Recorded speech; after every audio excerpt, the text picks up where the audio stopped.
اعوذ باللہ من الشیطان اللعین الرجیم بسم اللہ الرحمن الرحیم اللہم صل علی محمد وآل محمد وعجل فرجہم السلام علی الحسین وعلی علی ابن الحسین وعلی اولاد الحسین وعلی اصحاب الحسین اللہم صل علی محمد وآل محمد وعجل فرجہم۔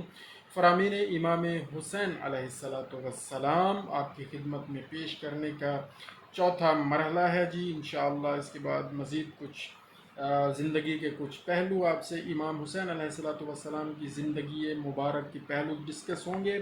ابھی فرامین کا یہ سلسلہ اس ویڈیو میں میرا خیال ہے آخری ہے۔ آپ نے فرمایا لوگ دنیا کے غلام ہیں اور دین کو اپنی زندگی کے وسائل فراہم کرنے کے لیے ایک لعاب کے طور پر استعمال کرتے ہیں جو ان کی زبانوں سے چمٹا ہوا ہے۔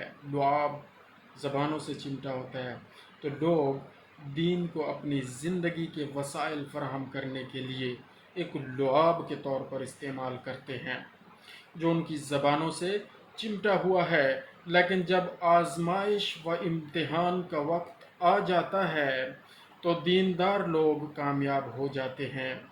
دیندار لوگ کامیاب ہو جاتے ہیں۔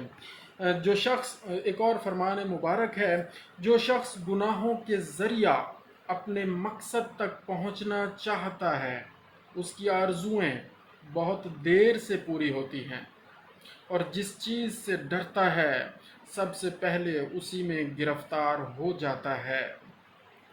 اور پھر آپ فرماتے ہیں کیا تم نہیں دیکھ رہے ہو کہ لوگوں کے حقوق کو پامال کیا جا رہا ہے؟ لوگوں کے حقوق کو پامال کیا جا رہا ہے۔ امام فرما رہے تھے جب واقعہ کربلا سے پہلے جب امام نے مدینہ چھوڑا، اپنا وطن چھوڑا، اور پھر جب پوچھا گیا کہ آپ نے کیوں چھوڑا تو آپ نے فرمایا کیا تم نہیں دیکھ رہے، کیا تم نہیں دیکھ رہے ہو کہ لوگوں کے حقوق کو پامال کیا جا رہا ہے اور کوئی باطل کا مقابلہ کرنے والا نہیں۔ لہٰذا ایسے میں مومن اگر حق پر ہے تو اس کو چاہیے کہ اللہ سے ملاقات کی تمنا کرے، یعنی شہادت قبول کرے اور شہادت کی راہ اختیار کرے، اور امام علیہ السلام نے وہی راہ اختیار کی اور باطل کا مقابلہ کیا اور ڈٹ کر مقابلہ کیا اور لوگوں کے حقوق کے لیے اٹھے۔ امام اپنے لیے نہیں اٹھے تھے، اللہ تعالیٰ کے دین میں، کیونکہ لوگوں کے حقوق کی پامالی برداشت نہیں ہے اللہ کے دین میں، اسلام میں، اور دین اسلام کو خطرہ تھا تو آپ اٹھے اور اللہ سے ملاقات کی تمنا کی اور شہادت قبول کی، سر جھکایا نہیں۔ ایک اور جگہ آپ نے فرمایا موت سے بڑھ کر میرے لیے کوئی سعادت نہیں ہے، سبحان اللہ، موت سے بڑھ کر میرے لیے کوئی سعادت نہیں ہے، ستمگروں اور ظالموں کے ساتھ زندگی بسر کرنے سے بڑھ کر میرے لیے کوئی عذاب نہیں ہے۔ اللہ اکبر۔ تو امام نے فرما دیا کہ ستم گروں اور ظالموں کے ساتھ زندگی بسر نہیں کرنی ہے، کسی قیمت پر نہیں کرنی ہے، اور باطل کا ڈٹ کر مقابلہ کرنا ہے، پھر چاہے جو بھی ہو۔ اور ظاہر ہے حسین حسین حسین کی آواز دنیا کے ہر کونے سے اب آ رہی ہے۔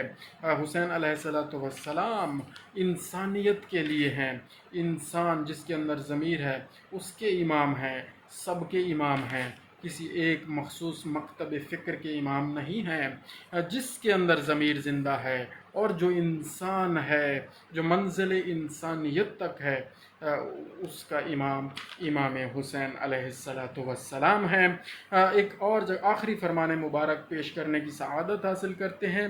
ایک اعرابی سے فرمایا اے اعرابی، ہم اہل بیت بخشش نہیں کرتے مگر لوگوں کی معرفت کے مطابق، کہ لوگ ہمیں کتنی پہچانتے ہیں، ہماری معرفت کتنی رکھتے ہیں، اس معرفت کے مطابق پھر ہم ان سے بخشش کا معاملہ کرتے ہیں ہم اہل بیت۔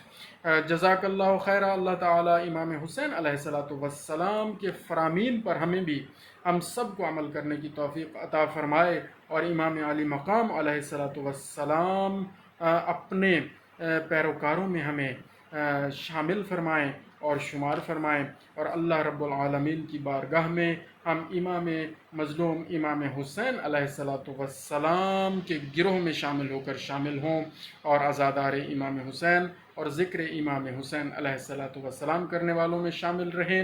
جزاک اللہ خیرہ۔ اللہم صلی علی محمد و آل محمد وعجل فرجہم۔